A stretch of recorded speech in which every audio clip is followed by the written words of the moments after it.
The lights didn't have a sound, and that was the first thing that was wrong with them. I've sat in that gate booth for 15 seasons. Shawnee State Forest, Southern Ohio, biggest forest in the state, and the campground sits right up against the wild part of it. My job's simple.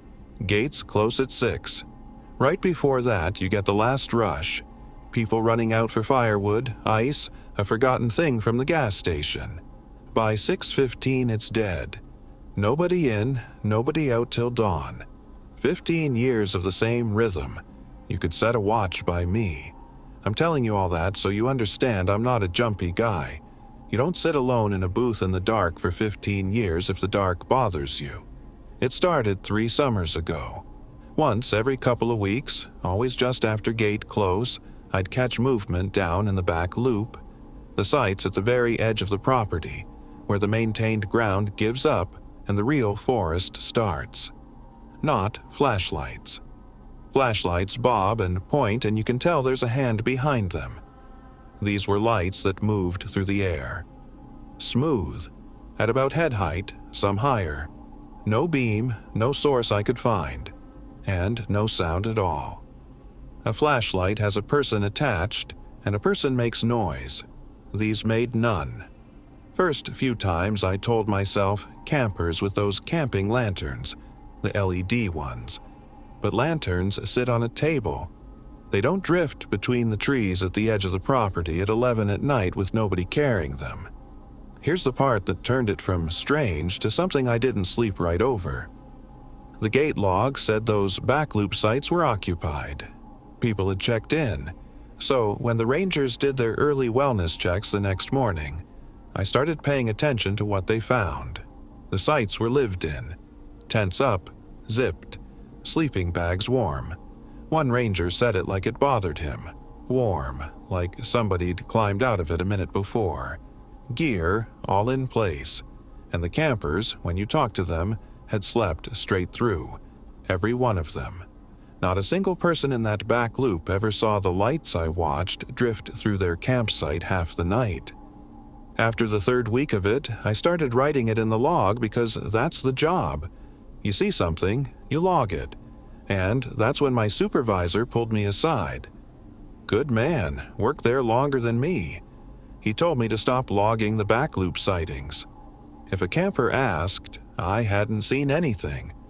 If something happened down at the edge loop, I could radio base, but I was not to go down there and look. I asked him why. 15 years and nobody had ever told me not to report something. He was quiet for a second. Then he said, we don't have enough rangers to handle what's actually out there. And he didn't say it like a joke or like a spooky campfire line. He said it tired, like a man telling you a true thing he'd rather not. I still work that gate. I still see the lights, maybe once a month, drifting through a back loop full of people who sleep like the dead and wake up rested. I don't log them anymore, and I've never once walked down there to look, because the one instruction I got was don't, and after 15 years the one time somebody tells you don't, you listen. What scared me wasn't the lights. I could have lived with the lights. It was being told by a man I trusted that there was something out there we were understaffed to deal with, and that the plan was to simply not write it down. Silent lights drifting through occupied campsites all night, campers who sleep through every second of it, and an order to stop writing it down. So here's what I genuinely ask you. Those campers were never harmed. They slept fine and woke up rested. So is the frightening reading that whatever those lights are means them no harm and just passes through, night after night? Or is it worse that something can move through a sleeping person's campsite all night, close enough to warm a sleeping bag, and choose to leave them untouched? Because that's a choice, and a thing that chooses can choose differently. Tell me which one you land on. The call came in a little after 6 in the morning, which is already wrong because nobody calls the host station at 6 a.m. unless something's genuinely off. I hosted a state-managed campground in Arkansas for a few years. The kind of arrangement where they give you a free site and a small stipend, and in exchange you're the eyes on the place, the person campers come to when something's wrong. I liked it. I'm a morning person. I like people. I like the woods. It suited me. I mention that because I want you to know I wasn't looking for a story. I was looking for a quiet couple of years and a nice place to park my camper. The woman on the phone was calm but insistent. She said there was someone in the tent on the site next to hers who hadn't checked in the day before. And then she said the thing that made me actually get up and put my boots on. She said she'd been up since before dawn with coffee, watching the road, because she was a light sleeper, and nobody had come through the gate. No car, no headlights. The tent next to her had been empty at dark and occupied by morning, and nothing had driven in. I walked over, and she was right. The tent was up, staked properly, not some abandoned thing left behind. Through the open flap, I could see a sleeping bag laid out, a pack, gear set in order the way you arrange a site you mean to stay at. Everything about it said someone's camping here. There was no car, there were no people, and when I called out, nothing. I radioed the office and pulled the reservation log while I waited, because that site should have had a name on it. It didn't. The site was listed free. Not just for that night. I scrolled back and it had never been booked.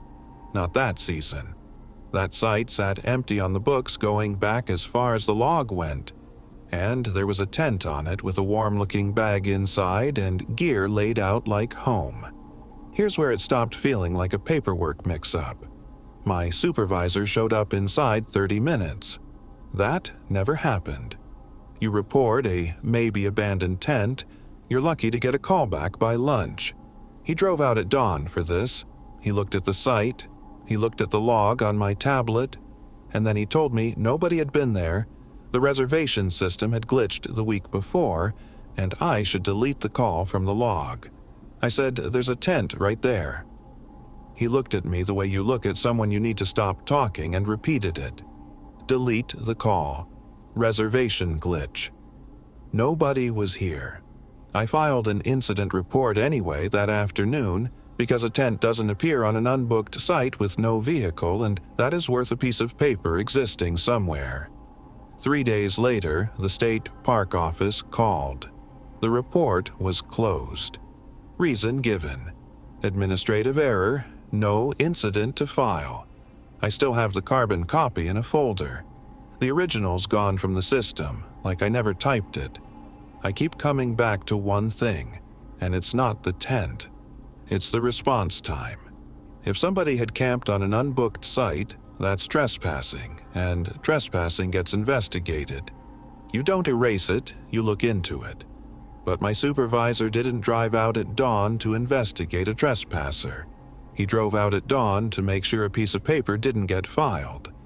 I've never been able to make those two things fit, and I've stopped trying. A tent on a site that was never booked, no car, no way in through a watched gate, and a supervisor who raced out at dawn not to investigate it, but to erase the report. Here's the question I can't put down.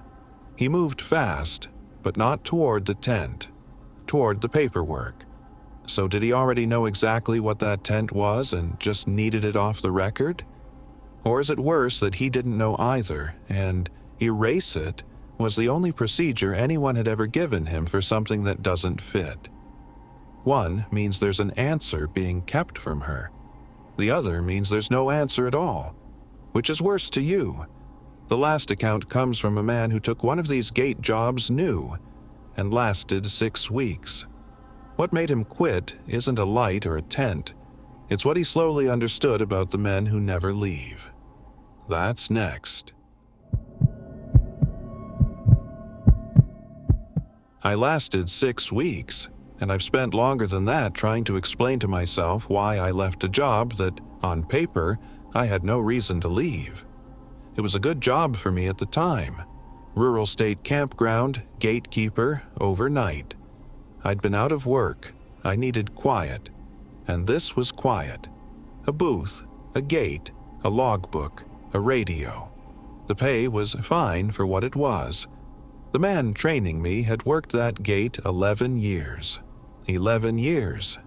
I remember thinking that was strange for a job like this, a job you'd expect people to pass through on their way to something else. But he seemed content, steady. He showed me the routine, and he was good to me. It was the small things at first, and I want to be honest that any one of them alone is nothing. It's the pile of them that got me. He told me which parts of the campground not to drive at night. Not, be careful there, don't go. He told me if I heard anything from the tree line past the last loop, I was to stay in the booth and radio it, not walk out. He told me campers sometimes report things in the morning, and that my job was to write down that they reported it and nothing else. Not what they reported, just that they did. I asked him once what people reported. He looked at me for a long moment and said, "You'll have your own version soon enough. Don't collect other people's. It'll fill your head." I did start to have my own version. Nothing I can hand you like evidence. A stretch of the back fence where the air felt wrong, heavy, like the pressure before a storm that never came. Nights the whole campground went so quiet it felt held, like the woods were listening for something and so were you. Twice, lights I couldn't explain and stopped trying to. I'd radio it in, the way I was told, and base would just say, "Copy." Never send anyone. Just copy. What actually made me quit wasn't any of that. It was a conversation. About week 5, I asked the 11-year man, casual, whether he ever thought about moving to a day gate or a bigger park moving up. He didn't answer for a while. Then he said the thing I still hear. He said, "Nobody leaves this gate." He didn't mean it like a threat. He meant it like a fact he'd made his peace with. He said the people who work these gates a long time, they stop applying for other things. Because after a while, you understand you're not really guarding the campers from the forest. You're the quiet one who knows, and they'd rather keep the quiet ones where they already know. I didn't fully understand it. I'm not sure I do now. But something in how he said it, settled and a little sad, told me if I stayed, I'd end up understanding it, and I didn't want to be a man who understood it. I gave notice the next week. In my exit meeting, they didn't ask why I was leaving. They asked whether I understood I wasn't to discuss the specifics of the assignment. I never signed anything saying I couldn't. They just wanted to be sure I knew that the quiet was the job. I've kept the quiet, mostly, for years. I'm breaking it here because the 11-year man was right about one thing, and it's the thing that stayed. You don't keep that job by being told to stay silent. You keep it by becoming someone who wouldn't dream of talking. And I got out at 6 weeks because I could feel myself starting to become him. A gate nobody ever leaves. Workers who stop applying elsewhere. And a man who quit at 6 weeks because he felt himself turning into someone who'd never talk. So here's the real question. Were those long-serving keepers staying because something made them stay? Or because once you've seen enough at one of those gates, no other version of your life feels honest anymore, and the booth is the only place that matches what you now know. One of those is a cage. The other is a choice that feels like a cage. Tell me which you think keeps those men at that gate for 11 years. Subscribe to Obscure Nights. These 3 came from the people who work the gates, not the people who camp. And that perspective is worth 4 practical things next time you book a site. Lesson 1. Know the gate hours before you arrive and plan to be inside them. Most state campgrounds lock down at a fixed time, and once that gate closes, you are staying put till dawn, whether you like it or not. Have your firewood, water, and supplies before close, because a late supply run can leave you locked out or locked in. Lesson 2. Pick your site with the tree line in mind. The edge loops that back directly onto deep forest are the ones with the least buffer between you and whatever moves out there at night. If you have a choice, take an interior site with campground on all sides, especially if you're solo. Lesson 3. Introduce yourself to the host or gate attendant when you arrive. These are the people who know the campground's real patterns, which loops stay empty, which areas they steer people away from. A friendly, 2-minute conversation can tell you more about a place than any review, and it means someone knows you're there. Lesson 4. Trust a campground's own quiet rules. If a host tells you not to walk a certain area after dark, or not to camp a particular loop, take it at face value and don't test it. The people who work a place every night have reasons they may not fully explain. Their caution is information. Use it. Thank you for trusting ObscureNights with these accounts. If you have an encounter of your own, our submission email is in the channel bio. We read every single one. This is ObscureNights, where the cases nobody talks about get told the way they actually happened. Good night.